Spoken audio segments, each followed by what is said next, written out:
मेरे प्रिय बच्चे, जिन सुंदर नेत्रों से युक्त दिव्य आत्माओं तक यह संदेश पहुंच रहा है, वो अत्यधिक रूप से बहुत ही ज्यादा भाग्यशाली हैं, क्योंकि उनके दिल से निकली हुई समस्त पुकारें, समस्त आवाजें अब ब्रह्मांड की तरंगों में घुल रही हैं और अब उनके जीवन का बहुत ही बड़ा रहस्य उन्हें संदेश के रूप में प्राप्त हो रहा है। मेरे प्रिय बच्चे, मैं जानता हूं तुम अभी तक क्या सोच रहे हो, लेकिन मैं चाहता हूं कि तुम केवल मुझ पर अपना पूर्ण विश्वास रखो।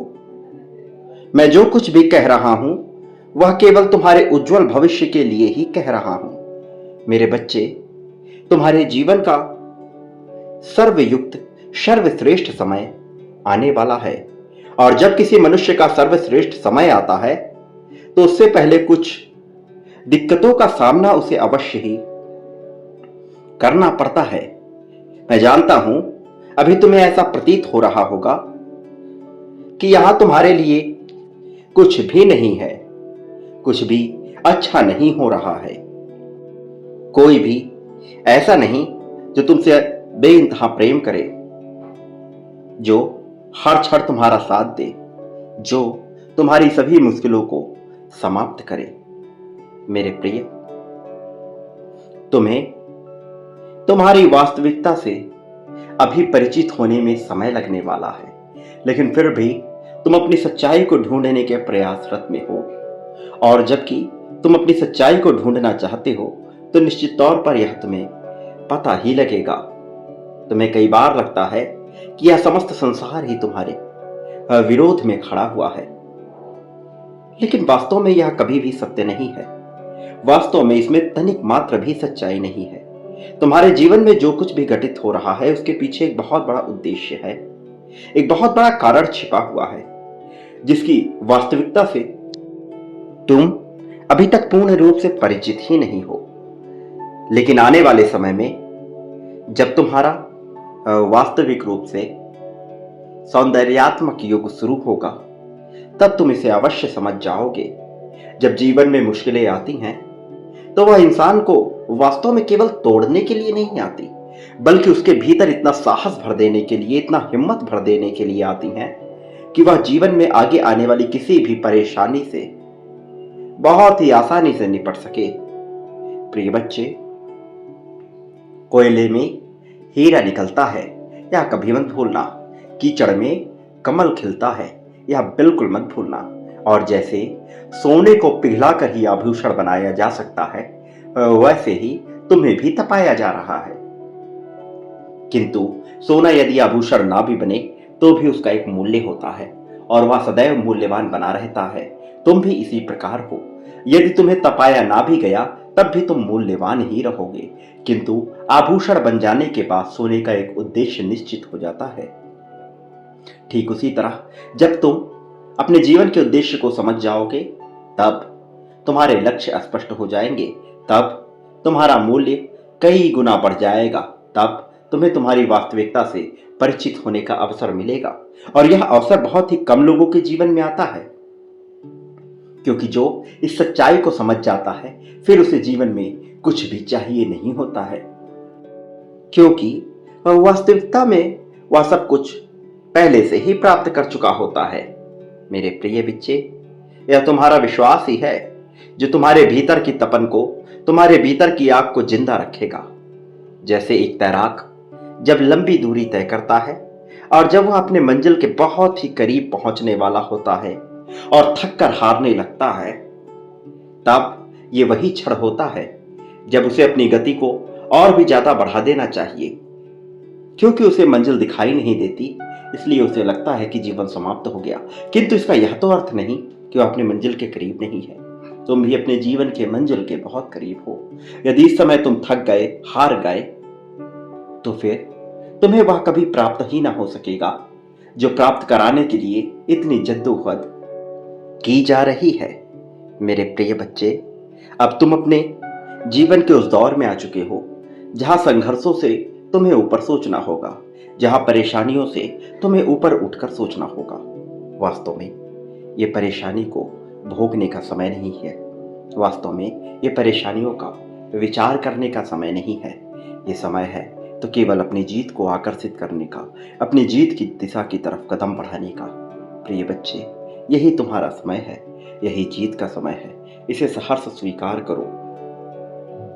मेरे प्रिय, जिस प्रकार से बिना मरे किसी को स्वर्ग नहीं प्राप्त हो सकता, उसी प्रकार से बिना तपे किसी को जीवन में सुख समृद्धि प्राप्त नहीं होता। लेकिन फिर भी तुम्हारे जीवन में यह भेजा जाएगा। मैं जानता हूं तुम अग्नि में बहुत तपे हो, परिश्रम की अग्नि, कभी किस्मत की अग्नि में तपे हो। लेकिन अब वही किस्मत तुम पर मेहरबान हो रही है। अब वही किस्मत तुम्हारी झोली में वह सब कुछ डालना चाहती है जो अब तक तुम्हें हासिल ना हो सका था। अब तुम्हारा समय बहुत करीब है। इस समय को सहर्ष स्वीकार करो। ये वास्तव में तुम्हारे लिए घटित किया जाने वाला अब तक का सबसे बेहतरीन पल होने वाला है। और इस पल में तुम्हें किसी भी तरह की कमी को, किसी भी तरह की मजबूरी को नहीं दर्शाना है। विचार करना है तो केवल अपनी प्रगति का, विचार करना है तो केवल अपने जीत का। यही वो क्षण है जब तुम्हें तुम्हारे जीवन की खुशियां अर्पित की जाएंगी। तुम्हारे समर्पण के बदले में तुम्हें यह प्रदान किया जाएगा। इससे वंचित बिल्कुल भी मत होना। अपने समय को बिल्कुल भी मत गंवाना। वास्तव में तुम्हारा समय प्रारंभ हो चला है। इसे अब तुमसे बिल्कुल भी छीना नहीं जाएगा। मेरे प्रिय बच्चे, मनुष्य जीवन की भावना कोई समझ नहीं पाता। और जब मनुष्य ऐसी दुविधा में होता है कि वह अपनी इच्छाओं को ना तो व्यक्त कर पाता है, ना ही मन में दबा पाता है, तब जो बेचैनी उत्पन्न होती है, उस उलझन को समाप्त करने के लिए कोई भी दवा इस संसार में मौजूद नहीं होती। वह प्रयास करता है लोगों से मिलने का, जुलने का, उनसे संपर्क स्थापित करने का, अपनी परिस्थितियों को बदलने का, लेकिन फिर भी वह उदास, हताश, अकेला हो जाता है। क्योंकि कोई भी ऐसा नहीं होता जो उसके मनोभाव को समझ सके, जो ये समझ पाए कि उसके अंतःकरण में क्या बात चल रही है। वास्तव में ऐसी परिस्थिति में मृत्यु और जीवन एक समान हो जाता है।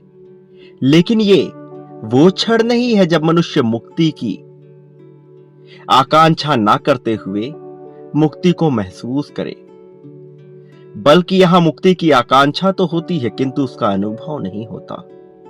यह और भी विडंबना की बात है कि तुम्हारे साथ ऐसा कुछ घटित हो रहा है। तुम ऐसे ही उलझन में फंसे हुए हो जहां से निकलने का कोई मार्ग तुम्हें सूझ नहीं रहा है। लेकिन इसका कतई यह मतलब नहीं कि अब तुम कोई राह देख ही नहीं पाओगे। मेरे प्रिय बच्चे, तुम्हारे लिए मार्ग प्रशस्त किया जा रहा है। तुम यदि एक ही संदेश को बार बार सुन रहे हो तो निश्चित तौर पर उसमें कुछ ऐसा है जो तुम्हें समझ नहीं आ रहा, जो तुम्हें समझाया जा रहा है, जो तुम्हारे प्रति सांकेतिक किया जा रहा है, या बताने का प्रयास किया जा रहा है कि कुछ ऐसा है जिसे अभी तुम्हें अनुकरण करना है और जिसके कार्यशैली को तुम अभी समझ नहीं पाए हो। इस वजह से तुम्हें बार बार एक ही चीज बताई जा रही है। मेरे प्रिय बच्चे, कुछ भावना ऐसी होती है जिसे स्पष्ट करना अत्यंत मुश्किल होता है, असंभव सा प्रतीत होने लगता है ऐसे क्षण में। लेकिन इन्हीं परिस्थितियों में ही तो तुम्हें सही और गलत का चयन करना है। इन्हीं परिस्थितियों में ही तो तुम्हें वह चयन करना है जो तुम्हारे लिए उपयुक्त है। वास्तव में तुम्हें इस संसार में कुछ भी त्यागना, कुछ भी छोड़ना या कुछ भी पकड़ना नहीं है, बल्कि तुम्हें पकड़े हुए भी यह भाव रखना है कि यह कभी भी छूट सकता है। और इस तरह अनासक्त होकर जब तुम किसी भी वस्तु, व्यक्ति, परिस्थिति, घटना, धन से आसक्ति नहीं लगाते, तब तुम वहां पहुंचने वाले होते हो जहां पहुंचने की चाह मनुष्य सदा से ही करता है।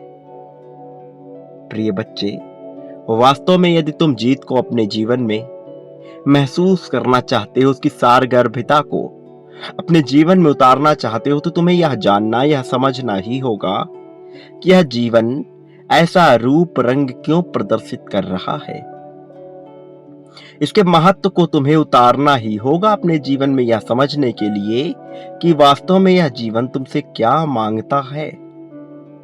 मेरे प्रिय बच्चे, मैं जानता हूं कि किस तरह की गुलामी को तुमने महसूस किया है।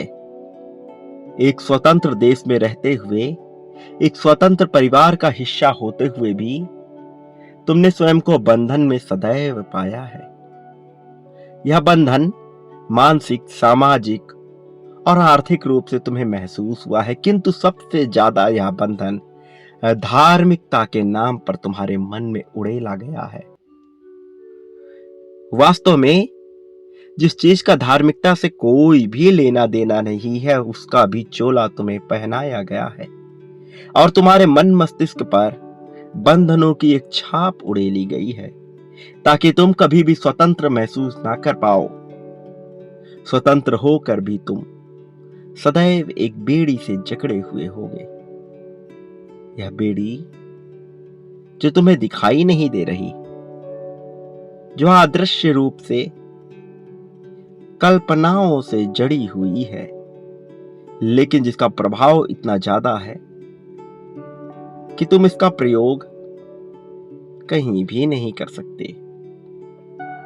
मेरे प्रिय बच्चे, तुम्हें मन से आजाद होना है, तुम्हें आजादी की भावना को महसूस करना है। वास्तव में तुम्हें गुलामी की उन सभी बेड़ियों को तोड़ देना है जो तुम्हें रोकने का कार्य कर रही हैं। मेरे प्रिय बच्चे, मैं तुम्हें जो भी समझाने का प्रयास कर रहा हूं, उसे दिल से समझने का प्रयत्न करो। तुम्हें जो बताया जा रहा है, उसके पीछे एक खास उद्देश्य छिपा हुआ है। एक ऐसा उद्देश्य जिसके महत्व से तुम अभी तक परिचित नहीं हो, लेकिन जिस दिन तुम इससे पूर्णतः परिचित हो जाओगे, तुम्हें अपने जीवन पर गर्व होने लगेगा, क्योंकि तुम्हारा यह जीवन जिस खास उद्देश्य से, जिस खास निमित्त से तुम्हें प्रदान किया गया है, उसका प्रयोजन बड़ा विशेष है। मेरे प्रिय बच्चे, तुम्हें जीवन में विशिष्ट बातों के महत्व को समझना है, झुकाव के महत्व को तुम्हें जानना है। कब मनुष्य की भावना अहंकार में बदल जाए और कब वही भावना आत्मविश्वास में बदल जाए, इसके बीच एक बहुत ही पतली लकीर होती है, जिसे समझ पाना बहुत महत्वपूर्ण है। क्योंकि यदि इसे नहीं समझा गया तो तुम यह नहीं जानते कि तुम कब अपने कर्मों को खराब कर लो, कि तुम कब कर्म और अकर्म के जाल में फंस करके सदैव अपने आप को नुकसान पहुंचा बैठो। इसलिए तुम्हें यह समझना बहुत महत्वपूर्ण है कि तुम जो क्रिया कर रहे हो वह अहंकार से परिपूर्ण है या विश्वास से भरी हुई, वह श्रद्धा की चादर ओढ़े हुए है या घमंड का बादल लपेटे हुए है। मेरे प्रिय बच्चे, जब मनुष्य के भीतर अहंकार पनपता है, तब उसे मैं के सिवा कुछ भी नहीं सूझता, और जब मनुष्य के भीतर आत्मविश्वास पनपता है, तब वह मैं को ही ईश्वर स्वरूप समझने लगता है। अर्थात मैं और ईश्वर में भेद नहीं रह जाता। यह बात बहुत गहरी है, जो शायद एक बार में समझ ना आए, इसलिए इसकी गहराई में उतरना बहुत महत्वपूर्ण है। मेरे प्रिय बच्चे, सीधे अर्थों में तुम्हारे लिए यह जानना महत्वपूर्ण है कि तुम ही इस संसार के केंद्र बिंदु हो। तुम ही वह हो जिसके निमित्त सब कुछ रचा जा रहा है, लेकिन तुम ही स्वयं को कर्ता मानकर यदि सब कुछ नियंत्रित करने की चेष्टा अपने मन में लाते जाओगे, तब वही आत्मविश्वास अहंकार का रूप लेने लगेगा। मेरे प्रिय बच्चे, मैं जानता हूं कि तुमने अपने जीवन में विभिन्न प्रकार के संघर्षों का सामना किया है। ऐसे संघर्ष रहे हैं जहां तुम्हें कोई राह नजर नहीं आई है। तुमने सदा से ही प्रेम को अपना आधार बनाना चाहा, लेकिन तुमने जिनसे प्रेम किया वही जब तुम्हारे मूल्य को नहीं समझ पाए, तो तुमने प्रेम को ही गलत अर्थों में ले लिया। जबकि प्रेम अपने आप में परिपूर्ण है, जबकि प्रेम का अपना कोई गलत कर्म होता ही नहीं है। और समाज ने भी तुम्हें यही सिखाया कि कैसे प्रेम सही और गलत हो सकता है, कैसे दूसरों की नजरों में अपने आप को श्रेष्ठ बनाने के लिए तुम्हें क्या कुछ करना पड़ता है।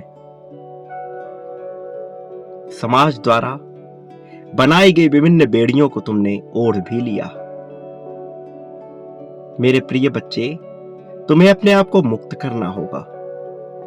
तुम्हें अपने आप को पूरी तरह से अलग करना होगा समाज द्वारा बनाई गई मान्यताओं से, और अपने आप को एक ऐसे पात्र के रूप में विकसित करना होगा जो कुछ नया ग्रहण करने को तैयार हो।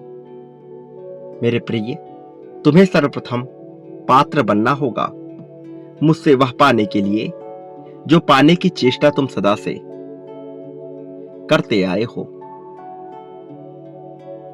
स्मरण रखो, जिस पात्र में छेद होता है, यह जो पात्र पूरी तरह से भरा हुआ होता है, उसमें कुछ भी नया प्रवेश नहीं कर सकता।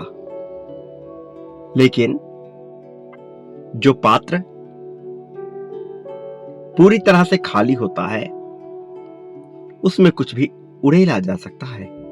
तुम्हें भी उस खाली बर्तन के समान, उस खाली पात्र के समान होना होगा जिसमें कुछ भी उड़ेला जाए, तभी तुम कुछ नया ग्रहण कर पाओगे।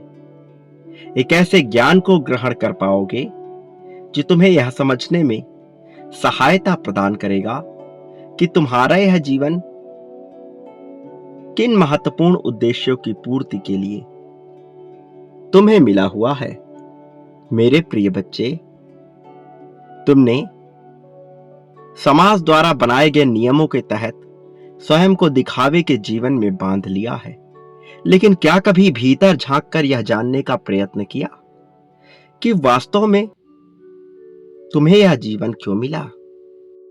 तुम्हें यह जानने के लिए निरंतर प्रयासरत होना होगा।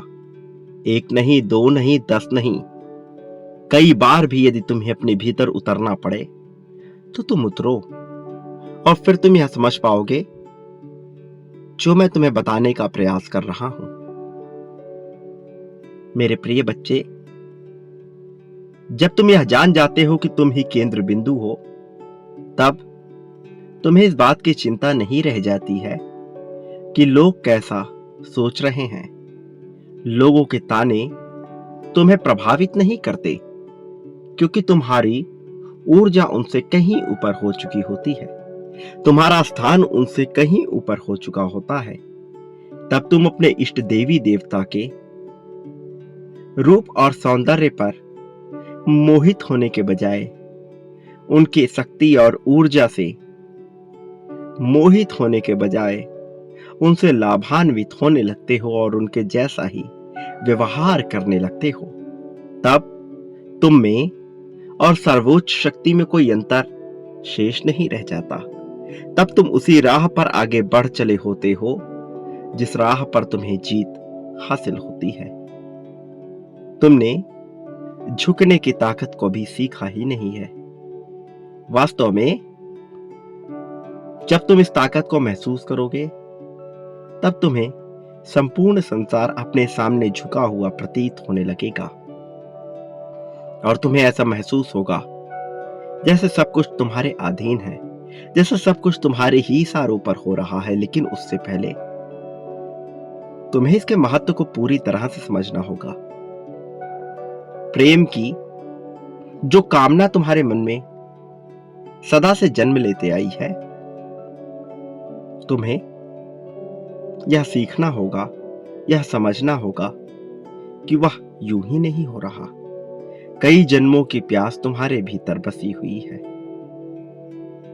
बहुत समय से तुम प्रेम को अपने जीवन का आधार बनाना चाह रहे हो, लेकिन हर बार तुम्हारे साथ एक धोखा होता है।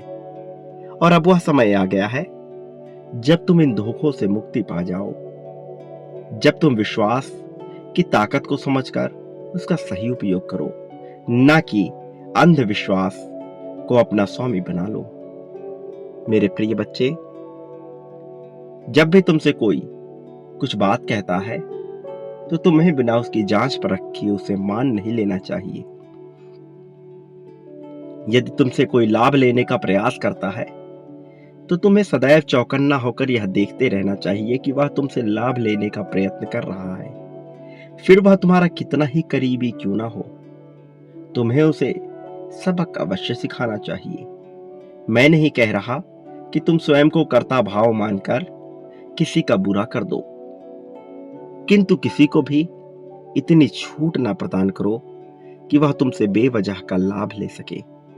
जो तुम्हारे अपने हैं और तुमसे लाभ लेने का प्रयास नहीं करेंगे, बल्कि तुम्हारे लिए कुछ ऐसा कर गुजरने को तैयार हो जाएंगे कि तुम स्वयं ही उनके लिए सब कुछ करने को तैयार हो जाओ, कि तुम स्वयं ही उनको लाभान्वित करने को तैयार हो जाए। लेकिन यह लाभ वह तब ले पाएंगे ना जब तुम उस योग्य होगे।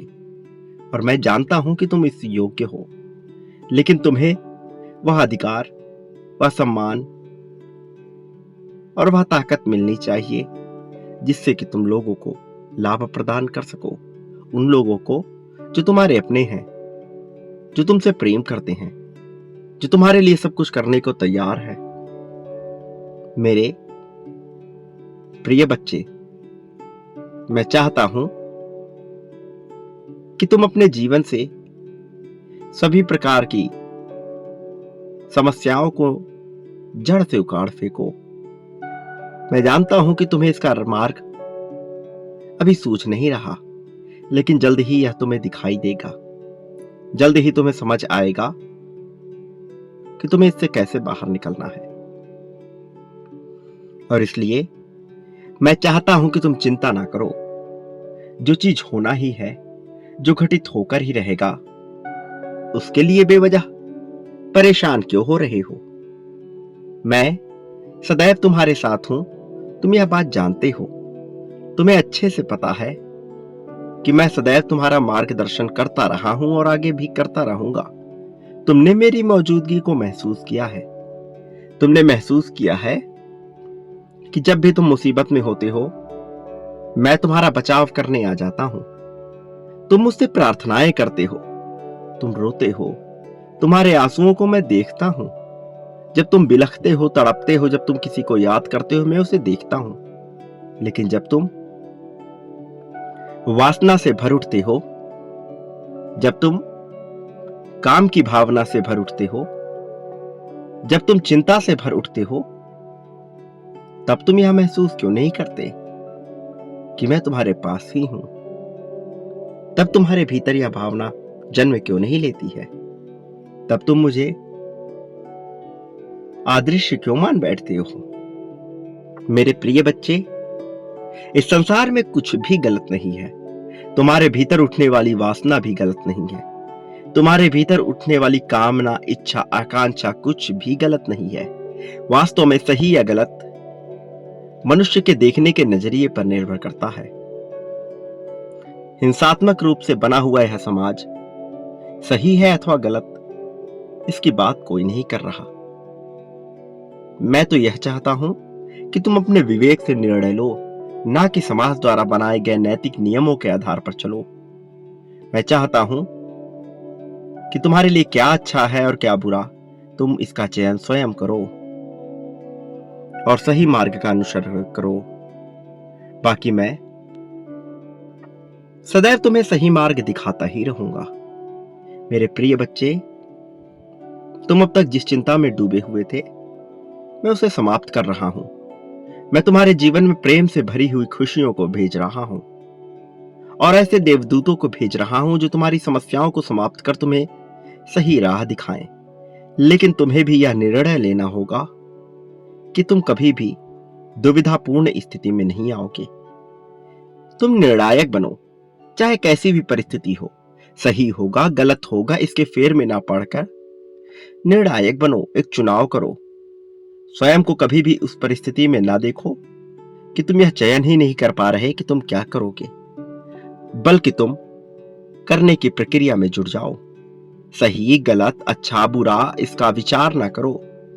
अंततः मैं तुम्हें जीत दिला दूंगा, तुम जो भी निर्णय लोगे। लेकिन यदि तुम निर्णय लोगे ही नहीं, यदि तुम केवल विचार ही करते रहोगे, तो फिर तुम्हारा भला कैसे होगा। मैं चाहता हूं कि संसार में तुम्हारा भला हो। मैं चाहता हूं कि तुम्हें जीत हासिल हो और मैं चाहता हूं कि तुम इसी क्षण अपनी जीत की पुष्टि भी करो। संख्या 11-11 लिखकर यह पुष्ट कर दो कि तुम जीत को अपनाने के इच्छुक हो।